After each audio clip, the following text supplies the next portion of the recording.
everyone, welcome back to my channel Love for Journalism or Love for Journalism with Sonia Mani. রবিবার ঠিক রাত 9টার সঙ্গে তোমরা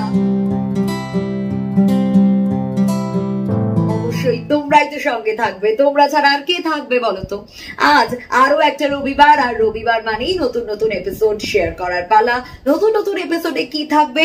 নয় থাকবে তোমাদের কোয়েশ্চেনের আনসার, আর না হলে থাকবে আমার তরফ থেকে টিপস অ্যান্ড ট্রিক্স, যেটা তোমাদের সুবিধা হয়।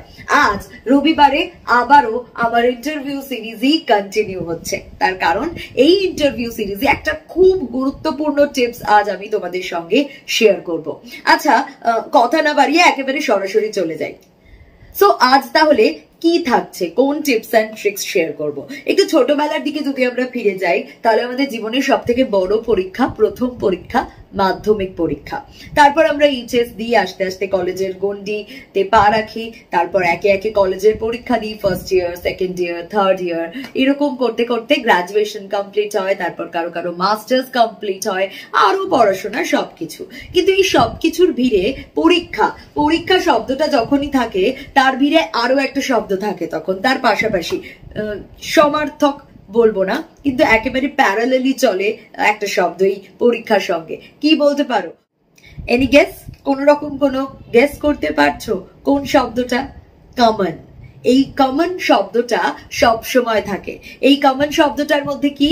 এই কমন কোয়েশ্চেন্স। আমরা বলি না কোন কোয়েশ্চেনটা কমন আসবে, কটা কোয়েশ্চেন কমন আসবে, কি কি কোয়েশ্চেন কমন আসবে, এই প্রশ্নগুলো কিন্তু সমানে পরীক্ষার কথা শুনলেই আমাদের মধ্যে ঘুরতে থাকে, আমাদের মাথায় ঘুরতে থাকে। তো এই কমন কোয়েশ্চেন্স, এইগুলোকেই কিন্তু আমাদের টার্গেট করতে হবে। হ্যাঁ, এই কমন কোয়েশ্চেন্স গুলোকে আমরা টার্গেট করব, কারণ অন্তত 10% কোয়েশ্চেন তো এরকম থাকে, 20% কোয়েশ্চেন তো এরকম থাকে, যেগুলো আমরা প্রিপেয়ার্ড হয়ে যেতে পারি, যেগুলোর ক্ষেত্রে আমাদের কোন রকম কোনো দরকার নেই। বাকিটা তো তোমার জব রোল, তোমার জব ডেসক্রিপশন, সেই অনুযায়ী আসবে। তার জন্য তুমি কোনো কমন কোয়েশ্চেন আলাদা করে সাজাতে পারবে না, কারণ তোমার কাছে সেই অপশনটাই থাকবে না। তোমার কাছে এই অপশনটা যখন আছে যে কমন কোয়েশ্চেন কয়েকটা আমি সুন্দর করে প্রিপেয়ার করতে পারবো, খুব কনফিডেন্টলি উত্তর দিতে পারবো, তাহলে আমি কেন সেগুলোকে টার্গেট করবো না? আমি সেই কমন কোয়েশ্চেন্স গুলো যদি খুব ভালো করে রেডি করি, তাহলে বাকি কোয়েশ্চেন্স গুলোর ক্ষেত্রে আমাকে এত ভাবতে হবে না। তাহলে আমি কমন কোয়েশ্চেন্স যখন শুরুতে এক দুটো পাচ্ছি, তখন আমার মধ্যে আলাদাই একটা এনার্জি চলে আসছে যে আমি পারছি। ফলে এরপর জব রোল, জব ডেসক্রিপশন থেকে যেগুলো আসবে, সেগুলো তোমার বুদ্ধিমত্তার পরিচয় তোমাকে দিতে হবে। কমন চলে এলে তো খুব ভালো, কিন্তু যদি কমন না আসে, তাহলে অবশ্যই সেখানে তোমাকে ডিল করতে হবে। সেটা তুমি কিভাবে ডিল করবে, ইটস আপ টু ইউ, কারণ তুমি প্রিপারেশন নিয়েছো। এতগুলো দিন ধরে তুমি কি ইন্টারভিউ এর প্রিপারেশন নিলে, তার উপরেই বাকিটা ডিপেন্ড করবে। মাথায় রাখতেই হবে, আরো একবার বলবো, ইন্টারভিউটা ক্র্যাক করতে হবে।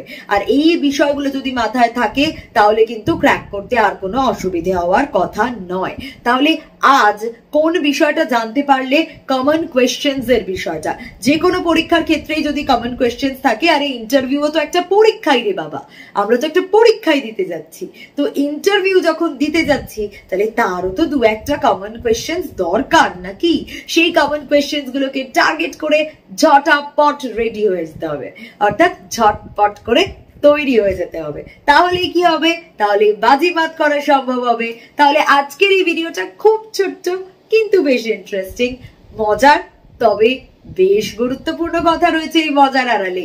আজকের এই ভিডিওটা কেমন লাগলো অবশ্যই জানিও। যদি এই ভিডিওটা ভালো লাগে, please do like, comment, share আর সাবস্ক্রাইব করতে ভুলো না। লাভ ফর জার্নালিজম, সঙ্গে থেকে love for journalism with Sonia. দেখা হচ্ছে আবারও আগামী রবিবার ঠিক রাত 9টা।